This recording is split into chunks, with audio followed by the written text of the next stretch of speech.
put the board down? Okay. Yeah, look at that. Instant studio. Every Friday, Professor Ken Goldberg gathers a diverse group of engineers, scientists, and artists in the Alpha Lab at UC Berkeley to play tele-twister. At high noon, Ken and his students go on the web, inviting the general public to use their computers to control the players' bodies in the lab. Oh, okay, great. We have 27 users, the most we've ever had on the site. All right, we're ready to go. Let's start. Twisters on board. Let the games begin. All right. Yes. 28 users. We just hit 28. What might seem like fun and games is actually a pioneering use of internet technology, not just in terms of the science of human interaction over the web, but as an investigation into the internet's potential as a venue for creating art. Well, remember when photography first came out, it wasn't considered an art form. Same with cinema or video. And it's interesting that people are very skeptical initially because the technology dominates the novelty. So it's very hard to see what is the artistic contribution that's coming out of it. What's our explanation for that? During this experimental stage, artists are trying different things out. They're trying to use it as an expressive medium. And what they're really trying to get at is, what can you say with a technology that you couldn't express before? The arrival time, this is TK is the overall time of the cycle. Ken Goldberg has his PhD in computer science, specializing in robotics. And he's published dozens of scientific papers and holds several patents. But he's also a groundbreaker in the emerging field of internet art. His interests in technology and art first came together in 1992, when he and his students built a robot that could create art. I was very interested in working with robots to make these paintings originally. And then I was increasingly interested in the dynamics of the robot as it was painting. So around 92, my students and I developed a robot that we put in a gallery setting. And then we had this painting machine in the center, which was this large-scale robot. It was a major amount of work. And one of the disappointments was at the end of the show, I asked how many visitors had come through, and it was only a few hundred.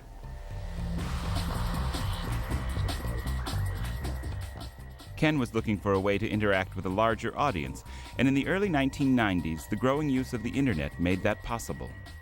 So what was exciting about the internet was that you suddenly could have this huge audience, and moreover, they could come to your laboratory. So my students and I were in the lab, and we had this old robot, and it was a very simple robot arm that was arranged over a sandbox where we had buried a number of artifacts in the sand. And so we put a camera on the robot arm, and so over the internet interface, you could move the camera around by clicking on your screen. But what made it unique was the ability that when you got close to something, you could press a button and blow a 1-second burst of compressed air into the sand. Ken's Mercury project was constructed like an online treasure hunt, where web users could actually manipulate objects in the real world, uncovering clues that would help them solve an online puzzle. We started work on this in early '94, and we got credit for this as the first internet robot. But it also was an art project at the same time. The telegarden was a sequel, if you will, to the Mercury project. Whereas the Mercury project was hunting and gathering within a kind of desert-like environment. The idea here was to sort of take the next evolutionary step and move into agriculture. In 1995, Ken and his colleagues built the telegarden. Guided by a web camera, online users manipulated a robot arm to dig holes, plant and water seeds, and monitor the growth of their plants over time. To us, that was sort of the most absurd activity we could think of. It was the last thing you want to do over the internet. Gardening is about getting your hands dirty, about the whole experience of the soil and the plants and the physicality of that. Like most of Ken's work, both the telegarden and the Mercury project straddle the worlds of science and art. They're scientific explorations of human behavior over the web, but also a kind of social sculpture. Communal experiences for web users that can be understood and appreciated as artistic events. They demonstrate a focus on process and idea that Ken shares with other conceptual artists. Conceptual art privileges idea over product or output.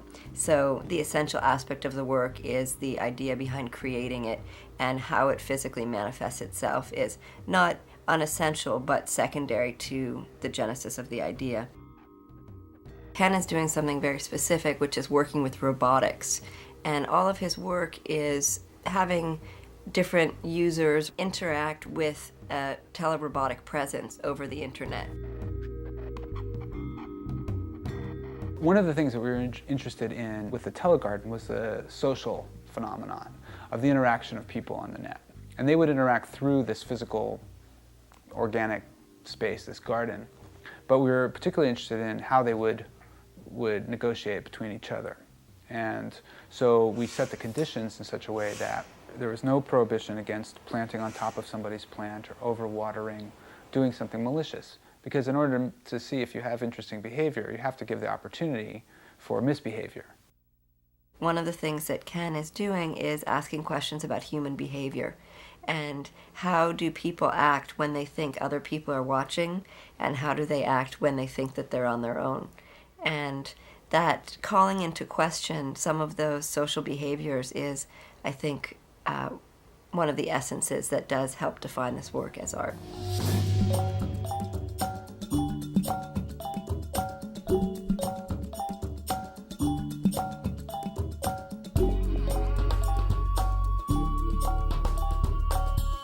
We wanted to have users over the internet be able to explore a real physical environment, and ideally a social environment where other people are moving around. Initially conceived as a mobile robot, the tele-actor ultimately assumed human form. A helmet-mounted wireless camera sends video images from the tele-actor's point of view live to the web.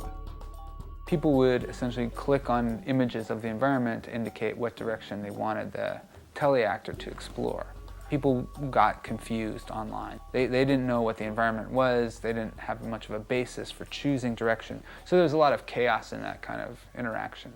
So we needed something that was more structured. So we thought of a number of different scenarios, but the one that we found that fits best is a simple physical game that we could play in the laboratory that would involve human bodies, human interaction. And that's where tele-twister comes into the picture. Back in the Alpha Lab, the game has reached a giddy climax.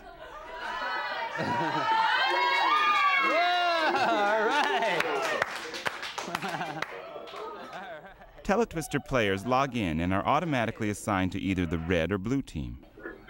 The players vote on where they want the twisters to move. Their votes are averaged, and the twisters respond to their commands.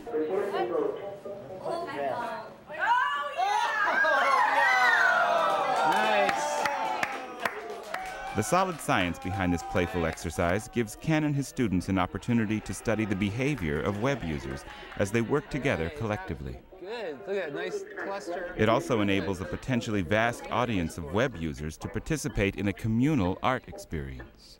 I think what the tele-twister project reflects in terms of trying to push artistic boundaries is the expectation among a lot of art viewers or art appreciators that they be allowed to do something in the artistic space, that it's not just about plopping something down in front of them and saying, what do you think? Interpret. Now there's an expectation that we give you something and then you get to do something with it. Take a bow, you guys. Excellent. Yep. Excellent. Nice job. You guys were great. With several projects up and running, Ken is taking the opportunity to experiment on a new idea at a crowded art auction. That's the key to ready-made. Like a fortune teller at a carnival, he analyzes each person, then organizes their keychains accordingly. What kind of boyfriend is he? He's a wonderful boyfriend. Is he? A keeper? That remains to be seen, but... all right. Like so much of Ken's work, it's an activity that defies easy categorization, partly driven by curiosity about human behavior, partly driven by the urge to organize that behavior in a way that's intellectually and aesthetically pleasing. I feel like I'm having my palm ready. But I'm just interested in how people relate to their technology. And I think of keys as a technology. And then many people have a perfect set of keys. I mean, I wouldn't change it. And other people have like this, come with this big, complicated mess. And if I could help them out a little bit and then make a difference. And I love when people come back later and they say, I think of you every day. These are the front door. And you don't make very many artworks that have that kind of effect.